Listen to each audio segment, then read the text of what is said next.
What's going on, guys? Welcome back to Mets Central. And what a time to return. The New York Mets won 5 in a row here now as they swept the San Diego Padres here to win 3 in a row, and obviously building off of what they were doing against the Marlins. And all of a sudden, they find themselves, like a half a game back or 1.5 games back of a wild card spot, which is ridiculous because they're still way below 500.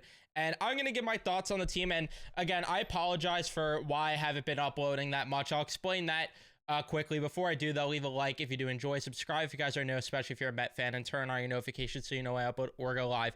Why have I not been uploading about the Mets? Well, if you guys didn't see the previous few videos, the main reason is the fact that the Rangers were on a playoff run, the Knicks were on a playoff run, and I was just kind of prioritizing those two teams over the Mets. And I know that both have been out for quite some time, especially the Knicks, but as of recently, the Rangers. And you might say, why have I not done videos still? And the reason was that the Rangers loss hurt me so much I have not been able to watch sports. But now been watching the Mets, and how about JD Martinez just saving this team right now? I mean, every single game he contributed, and in a big way.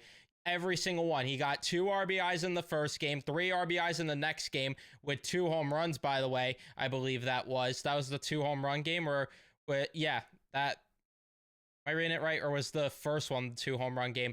Yeah, I got them mixed up a bit because JD Martinez has just been so freaking good for his team right now. And then he had an RBI, though, this afternoon in the game. So he's been absolutely on a tear for this team right now. And I'm just sitting here trying to figure out how to feel about this team right now, because I just have mixed feelings still. Like, I watched Sean Manaea on the first day get 7 strikeouts after 5 innings of work, 1 earned run ball.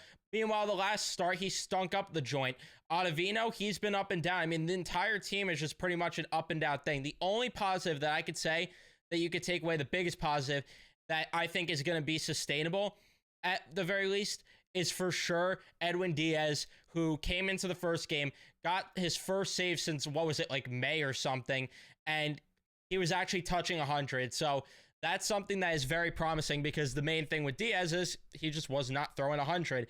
But they're getting good contributions right now. I mean, even Jose Quintana gave a good start. Tyler McGill, they got good starts from every single one of their starters in this 3-game set here. It's just, again, you know, it sucks that they can't give you enough length because the bullpen is so taxed. But still, you take, 5 innings from Manaea, 6 from Quintana, you absolutely take with the way he's been pitching this year. He has stunk. And then Tyler McGill gave you 5 good innings of work. You absolutely take that. Alvarez came back. Not really getting much from him so far lately. He had a hit in the second game. Outside of that, you want to see more from Alvarez. But again, I'm willing to give him the benefit of the doubt. Vientos has cooled down. But then, again, this is where I question how to feel right now, because a lot of this is JD Martinez. Brandon Nimmo, though, is swinging the bat well, too. Let's not get twisted, which if he's hitting up, that's another thing for this Mets team that could really turn the season around. Alonso even had a couple of big days here, as he had a big home run in this afternoon's game to really break it open off of Dylan Cease. That's how they really got started. Lindor in the leadoff spot, too. He wasn't hitting leadoff last time I uploaded. Gets a leadoff home run, and then the Mets just kept the rally going.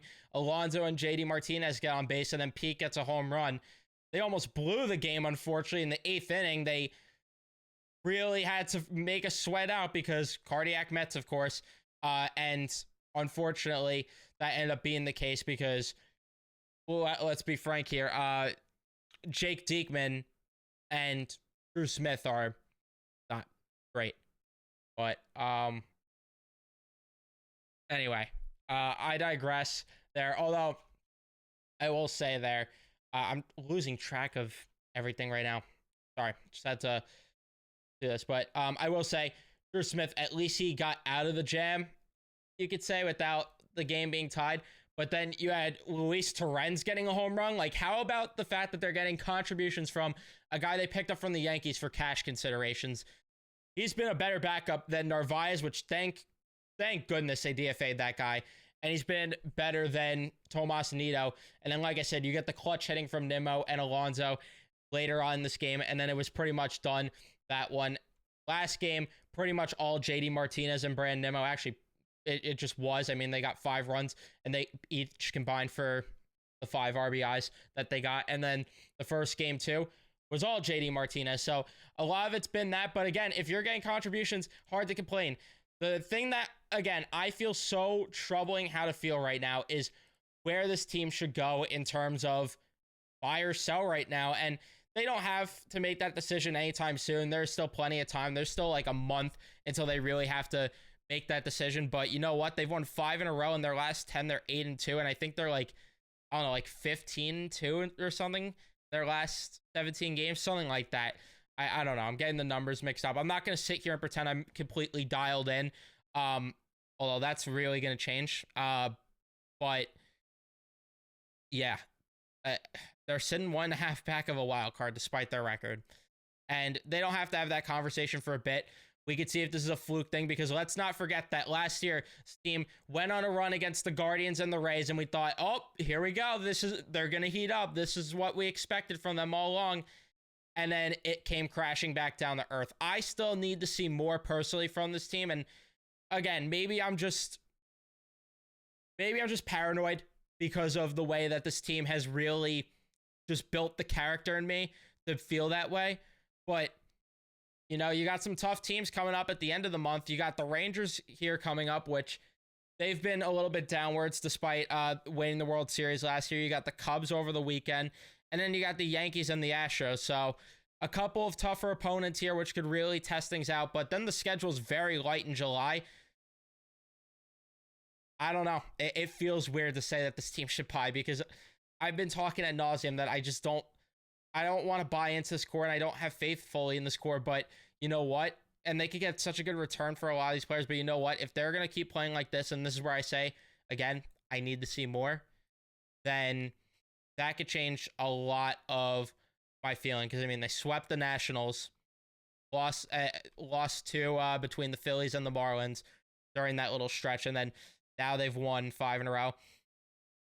If they could keep it going, then maybe I'll change my mind. But for right now, happy that they're gathering the wins, and let's just see where it goes. I'm not going to sit here, though, and pretend that I'm fully bought in, but it's nice to see the top of the lineup heat up.